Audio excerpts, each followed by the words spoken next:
கண்களை மூடி ஜெபிப்போம். என் அன்பின் பரிசுத்த பிதாவே, இந்த வேலைக்காக நன்றி செலுத்துகிற ஏசப்பா.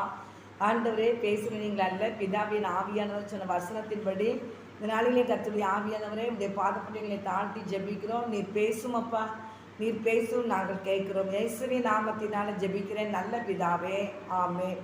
வசனம் இன்னைக்கு எசையா 42 அதிகாரம் 6 வசனம். நீர் குருடருடைய கண்களை திறக்கவும், கட்டுண்டவர்களை காவலில் இருந்து இருளில் இருக்கிறவர்களையும் சிறைச்சாலையில் இருந்து விடுவிக்கவும் கர்த்தராகிய நான் நீதியின்படி உம்மை அழைத்து உம்முடைய கையை பிடித்து உம்மை தற்காத்து உம்மை ஜனத்திற்கு உடன்படிக்கையாகவும் ஜாதிகளுக்கு ஒளியாக வைக்கிறேன் என்று ஏசாயா தீர்க்கதரிசி என்ன செய்கிறாரு? ஏசாயா தீர்க்கதரிசிட்டு ஆண்டவர் பேசுகிறார். கர்த்தருடைய வார்த்தை அவர் பேசுகிறார். என் அன்பு சகோதரி நீங்கள் தேவனாய் கர்த்தர் எல்லா மக்களையும் என்ன செஞ்சிருக்கிறார்? அழைத்திருக்கிறார். எல்லா மக்களையும் அழைக்கிற தேவன் சொல்கிறார், நீ குருடருடைய கண்களை என்ன செய்யணும்? திறக்கணும். கட்டுண்டவர்களை என்ன செய்யணும்? விடுதலை பண்ணணும்.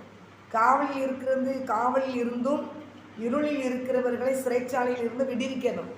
அப்படின்னா என்ன போட்டுக்குன்னா, குருடர்கள் அப்படின்னா ஆண்டவரை அறியாமல் இருக்கிற மக்கள், கண்ணு இருந்து குருடாக இருக்கிறாங்க.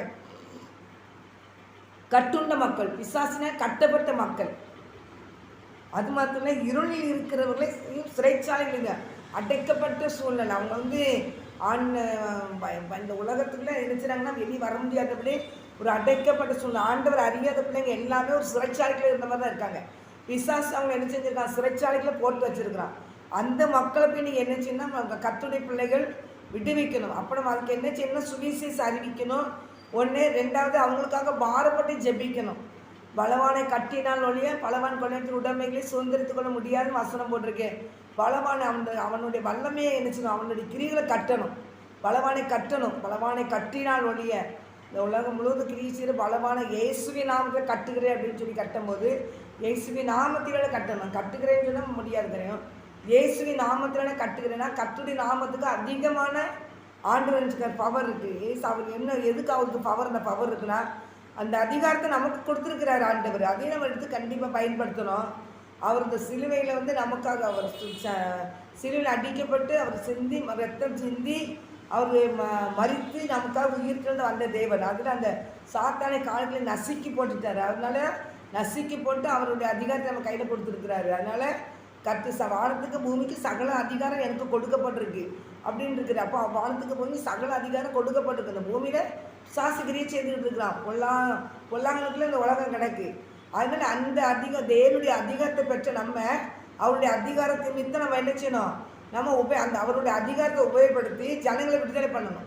ஆண்டவரே, பிசாசினா கட்டப்பட்டு எடுக்கிற மக்கள் உடைய நாமத்தினால் விடுதலை ஆக்குறையான்னு சொல்லிக்கிட்டே இருக்கும்போது தேவனாய் கர்த்தர் அந்த காரியத்தில் அவங்களுக்கு என்ன செய்வார்? விடுதலையை கர்த்தர் கொடுக்க வல்லமையுள்ள தேவனாக இருக்கிறார். தேவனுடைய பிள்ளைகளாக என்னமோ அவருடைய அதிகாரத்தை பெற்றிருக்கிறபடினால அவருடைய அதிகாரத்தை எடுத்து நீங்கள் என்ன செய்யலாம்? அந்த காரியத்தை அந்த மக்களை பூரா ஆண்டுகளை கொண்டு வர முடியும்.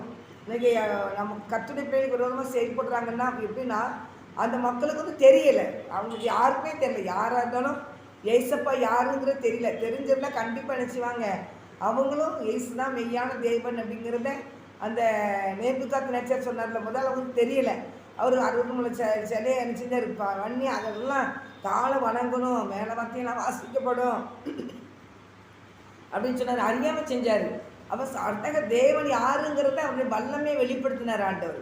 அந்த சாத்ராக் மேஷாக் ஆபேத்நேகோ மூலமா ஆண்டவர் வல்லமே வெளிப்படுத்தினார். தேவன் யாருன்றதை அதை அவர் அறிந்து கொண்டார். அதுதான் நீங்கள் முழுசு உங்களுக்கு தெரியுதா இருந்தால் பைபிளை வாங்கி நீங்கள் என்ன செய்யுங்க? தானியேல் 3ஆம் அதிகாரத்தை வாசித்தீங்கன்னா முழு அந்த சாத்ராக் மேஷாக் ஆபேத்நேகோங்கிறவங்களை பற்றி போட்டிருக்கோம். அவங்க மூலமா ஆண்டவர் வெளிப்பட்டார். அதனால் இந்த ராஜா என்ன பண்ணார்? அவங்க இந்த மக்களை என்ன செஞ்சாங்க? இந்த கர்த்தருடைய பிள்ளைகள் என்ன பண்ணாங்க? அதிர்மத்தை என்ன நடந்துங்கிறத ஆண்டவர் வெளிப்படுத்தினார். கடைசியில் அவர் நினச்சிக்கிட்டார், இந்த ஒரு அதிகாரத்துலேயே அவர் முடியும் போதே சொல்லிட்டாரு. நேபுகாத் நேச்சர் என்ன சொல்லிட்டாரு? சாத்ராக் மேஷாக் ஆபேத்நேகோ என்பவர்களுடைய தேவன் தான் தேவன், மேலே வேறு தேவன் இல்லைன்னு சொல்ல முடியாது. கர்த்தர் கிரியை செய்தார்.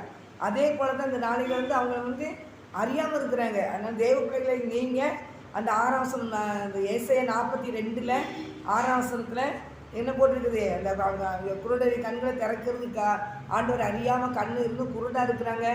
அந்த மக்களெல்லாம் அவங்க கத்துறது சுவிசு சொல்லி ஆண்டவர்களை கவனிச்சணும் வரணும். அது மாதிரி மாத்திரம் இல்லை, 7ஆம் வசனம் போட்டிருக்கு, கர்த்தராகிய நான் நீதியின்படி உண்மை அழைத்திருக்கிறேன். அவர் நீதியின்படி நம்மளை அழைத்திருக்கிறார்.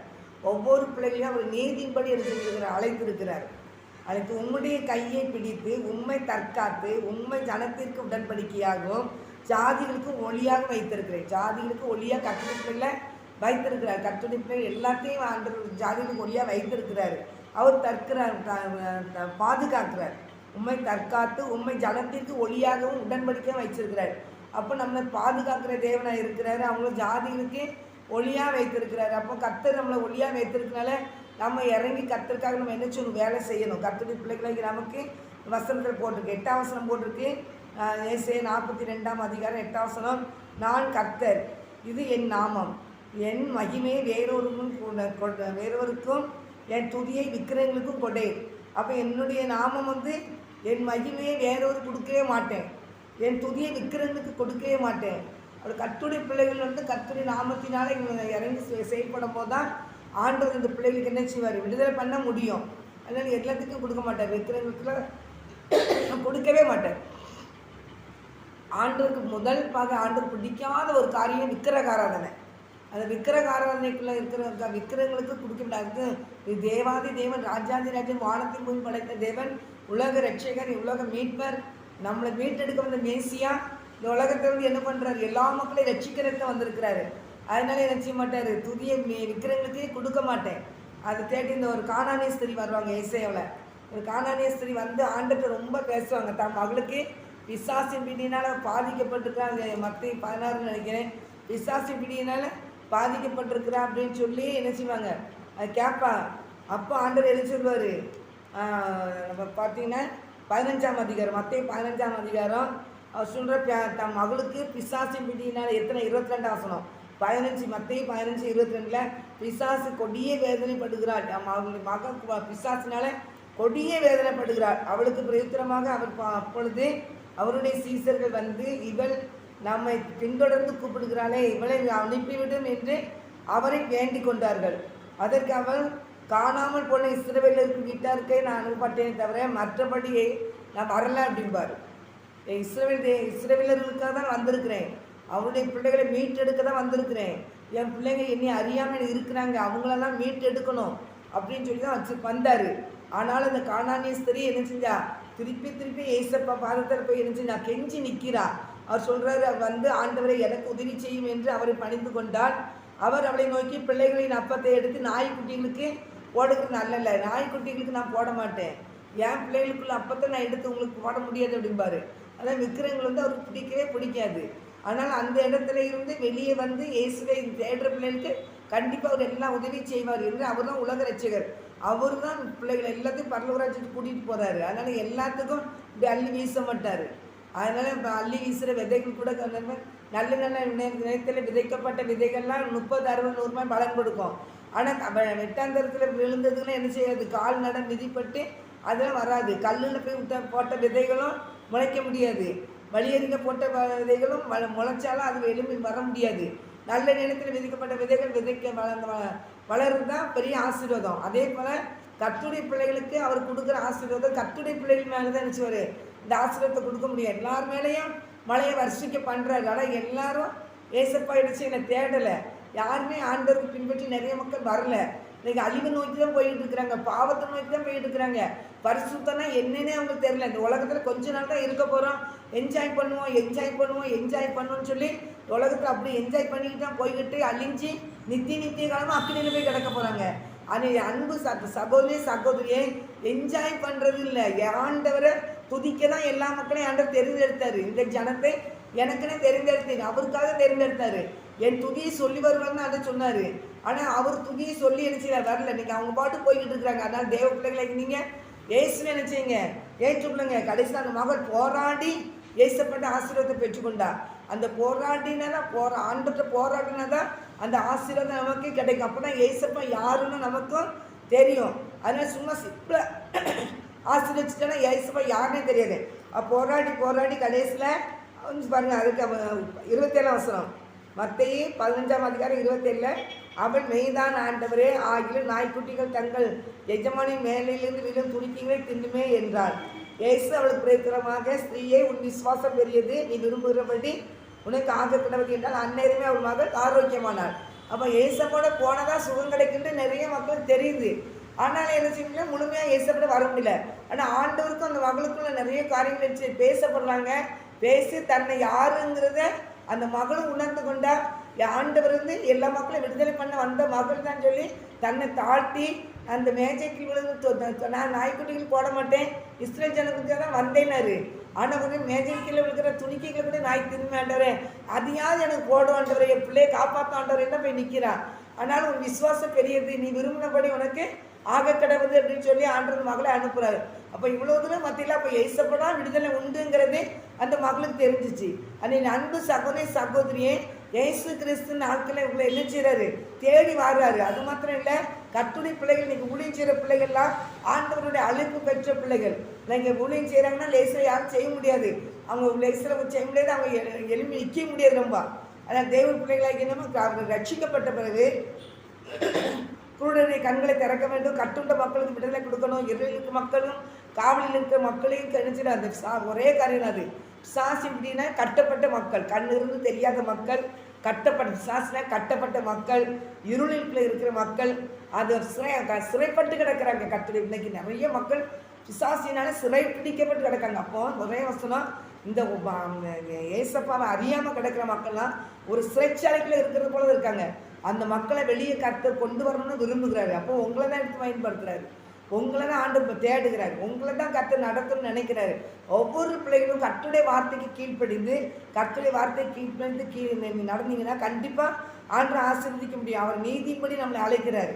கர்த்தராகினால் நீதியின்படி உன்னை அழைத்து உம்முடைய கையை பிடித்து உம்மை தற்காத்து ஜனத்திற்கு உடன்படிக்கையும் ஜாதிகளுக்கு ஒளியாக கர்த்தர் வைக்கிறதுனால இந்த அப்படிப்பட்ட கிருபையை கர்த்தருடைய பிள்ளைகள் பெற்றுக்கொண்டு தேவனுக்கு பயந்து நடக்கும்போது நம்மளை கொண்டு அவர் என்ன செய்யணும் திட்டம் போட்டுக்கிறார். அந்த திட்டத்தை அவரும் உங்களை மூலிமா நிறைவேற்ற வல்லமையுள்ள தேவனாக இருக்கார். என் அன்பு சகோதரி அந்த அதிகாரத்தில் நிறைய வசனம் இருக்குது.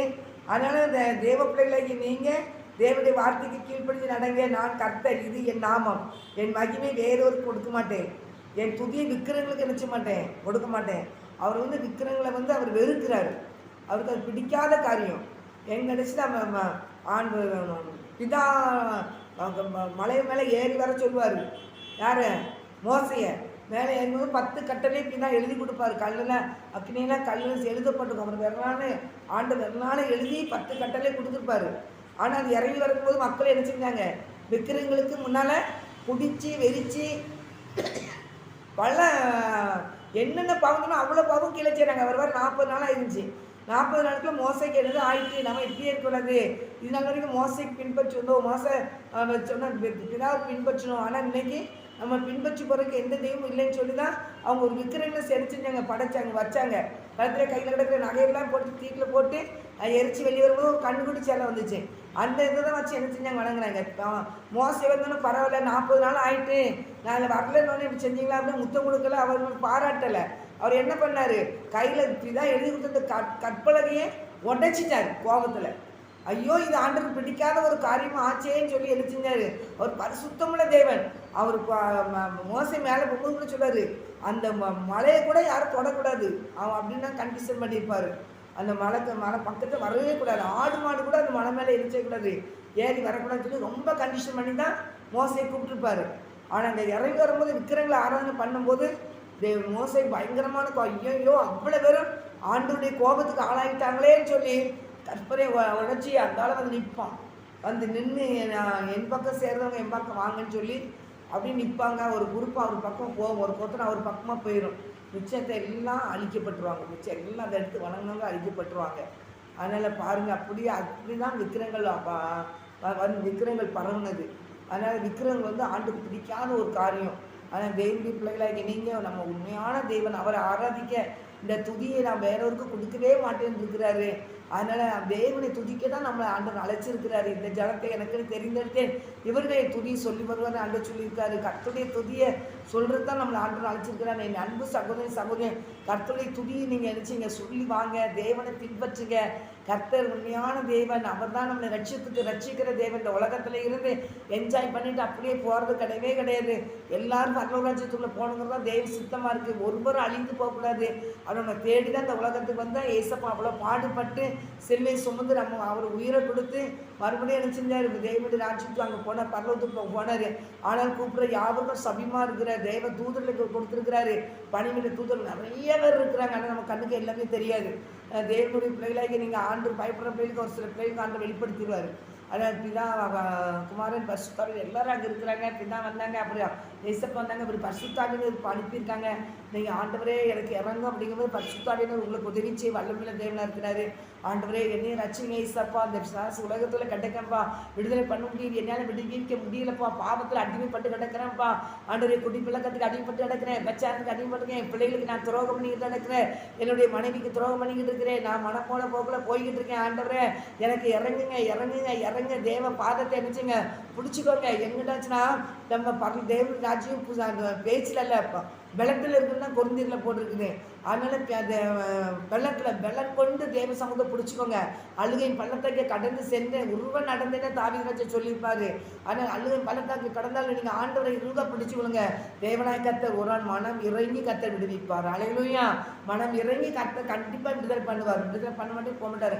ஆனால் நம்மளை தாழ்த்தணும். நிறைய காரியங்கள் அவர்கிட்ட இருந்து என்ன செய்யணும், நம்ம அவர் விரும்புகிற காரியம் வரவருக்கு விட மாட்டார். அதனால் தேவனுடைய பிள்ளைகளாக நீங்கள் எல்லா பாம்பழக்கத்துலேருந்து விடுதலை பண்ண முடியலன்னா எனக்கு உதவி செய்யுங்க ஏசப்பான்னு சொல்லுங்கள். ஒரு பெரிய கல்லை தூக்க முடியாமல் தூக்கிட்டு இருக்காங்கன்னு வச்சுக்கோங்க. யாராவது போகிறவங்க வந்து அவங்க தூக்கி விடுவாங்க. இல்லாட்டி எனக்கு ஒரு தூக்கி விடுங்களேன் என்னாச்சுன்னா அதை தூக்கி விடுவாங்க. எங்கே ஒரு பெரிய பாரமான பெட்டியாக இருந்தாலும் எனக்கு இதை தூக்கி விடுங்களேன் முடியல அப்படின்னா அவங்க தூக்கி விடுவாங்க. அதே போல் எந்த காரியம் இருந்தாலும் ஆண்டவரே எனக்கு இந்த காரியத்தில் எனக்கு ஒரு உதவி செய்யுங்க, எனக்கு ஒரு விடுதலை பண்ணுங்கப்பா, இந்த குடிப்பழக்கத்தை விடுதலை பெற முடியலப்பா, இந்த பாவ பழக்கத்தை விடுதலை பெற முடியலப்பா, நான் பரிசுத்தமாக வாழணும் ஆண்டவரே, நானும் உங்களுடைய பிள்ளையாக மாறணும் ஆண்டவரே அப்படின்னு சொல்லி நீங்கள் தேவ சமூகத்தில் ஆண்டவரை சொல்லிக்கிட்டே இருங்க.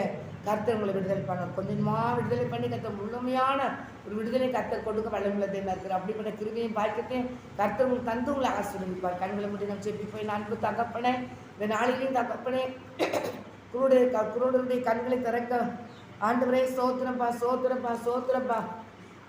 குருடைய கண்களை திறக்கவும், கட்டுண்டவர்களிருந்து தகப்பனை இருளில் இருக்கிற மக்கள், சிறைச்சாலையில் இருக்கிற மக்கள் எல்லா மக்களையும் விடுதலை பண்ண வந்த தேவனை உடைய பிள்ளைகளை கொண்டு அந்த பெரிய காரியங்களை செய்ய வேண்டும் என்று நீர் தகப்பனை பெரிய சித்தம் உள்ளவரா தகப்பனே, உடைய பிள்ளைகளை நம்பி இப்படிப்பட்ட பாக்கியத்தை கொடுத்துருக்கிறீங்க. நன்றி ஏசப்பா, நன்றி தகப்பனே, நன்றிப்பா ஆண்டவரே. நீர் ஏசியா தீர்க்கதரிசி சொன்ன வார்த்தை ராஜா, எந்த நாளையும் தகப்பனை அதை கொண்டு நீ பேசிக்கொண்டே இருக்கிறீங்க. உங்களுக்கு கோடான கொடி நன்றி சொல்கிறேன் ஆண்டவரே. உடைய பிள்ளைகள் முழுமையாக என் கர்த்தரை பின்பற்றட்டுப்பா, முழுமையாக உண்மை தேடி வரட்டுப்பா. உலகத்துக்கு தகப்பனை வேஷம் போடாதபடி என் கர்த்தருடைய பாதத்தில் பயபக்தியோடு நித்திய கிருபை செய்யுங்க ஏசப்பா, நீ கிருபை செய்யுங்கப்பா, கிருபை செய்யுங்கப்பா. உலகத்துக்கும் கர்த்தருக்கும் ஆண்டவரே சோத்திரம் ஊழியம் செய்ய இருப்பா. 2 எஜமானுக்கு ஊழியம் செய்ய முடியாதப்பா ஆண்டவரே. உடைய கர்த்தரை ஒப்பு கொடுக்குறேன். கர்த்தரை இருக்க பற்றிக்குள்ள கிருபை செய்யுங்கப்பா, உண்மை பற்றிக்குள்ள கிருபை செய்யுங்கப்பா. கர்த்தரை அன்பு கொள்வதே பாக்கியம் என்று பார்க்கிறோம் ஆண்டவரே. தெய்வ ஆண்டவரே சோத்திரம் சோத்திரம் சோத்திரம் சோத்திரம் சோத்திரம் ஆண்டவரே. தோரி ஷட்டாரபா ரிசாலபா ரீக்கலபா ருக்கட்டாரபா ரீக்கமா ஆண்டவரே உமக்கு சோத்திரம். அவரை அண்டி கொடுக்கிறவர்கள் யாவரும் பாக்கியவான்கள் பார்க்கணையா. கர்த்தரை அண்டி கொடுக்கிற யாவரும் பாக்கியவான்களாக இருக்கட்டுமையா. எல்லா பிள்ளைகளுக்கும் பாக்கியவான் பாக்கியவதி என்ற பேசூட்டு நடக்கட்டுமையா. அந்த விழா நடக்கட்டுமையா. கர்த்தரை செய்ய போகிற கிருபைக்காக நன்றி. எங்களை தாழ்த்துக்கிறோம், எங்களை வெறுமையாக்கிறோம். கர்த்தரை நாம் மாத்திரம் வேண்டும் ஆசீர்வதிங்க. இயேசுவே நாமத்தினாலும் ஜெபிக்கிறேன் ஜீவ நல்ல பிதாவே, ஆமென். நாத்துமாவே கர்த்தரை சோத்திரி, முழுவதும் ஸ்தாமத்தை சோத்திரி. என் ஆத்துமாவே கர்த்தரை சோத்திரி, கர்த்தர் செய்த சகல உபகளையும் மறவாதே. ஆமென் ஆமென் ஆமென். ஆண்டவரே இந்த நாளையுடைய வார்த்தை கொடுக்க எனக்கு வந்து பெரிய கிருபைக்காக நன்றிப்பா நன்றிப்பா நன்றிப்பா. தொடர்ந்து ஆண்டவரை பயன்படுத்தும் ஆசீர்வதி. எல்லா மக்களையும் ரட்சிப்பினால் அலங்கரிங்க. எல்லா மக்களும் உடைய விழித்த உண்மை உத்தமத்தோடு செய்ய கிருபை செய்யுங்க. எங்களுக்கு அந்த கிருபையை முடிய பறிந்து நாங்கள் அந்த கிருபை எங்கள் தந்து நீர் ஆசீர்வதிங்கப்பா. வலது பக்கம் இடது பக்கம் நாங்கள் சாயாதபடி எங்களை சிக்கன்னு பிடிச்சிக்கோங்கப்பா. உடைய கருத்தில் 100க்கு 100 ஒப்பு கொடுக்குறேன். நீர் ஆண்டவர் எங்கிட்ட பலனே கிடையாதப்பா, எங்கிட்ட பலனே கிடையாது. பலன் எல்லாம் நீர் தான். உங்கள் பலன் எங்களுக்கு ஃபுல்லாக நிரம்பி இருக்கணும், எங்களுக்கு குடும்பத்தில் நிரம்பி இருக்கணும். ஆண்டவரே ஊழியத்தில் எல்லா பிள்ளைங்களுக்கும் கூட உங்கள் பலன் நிரம்பட்டும். அப்படியே கத்த செய்யுங்க, ஆசிரியங்க. ஒருவர் அழிந்து போகும் சித்தல்ல எல்லா மக்களும் ரட்சிக்கப்படட்டும். இயேசுவின் ஜெபிக்க நல்ல பிதாவே, ஆமென் ஆமென்.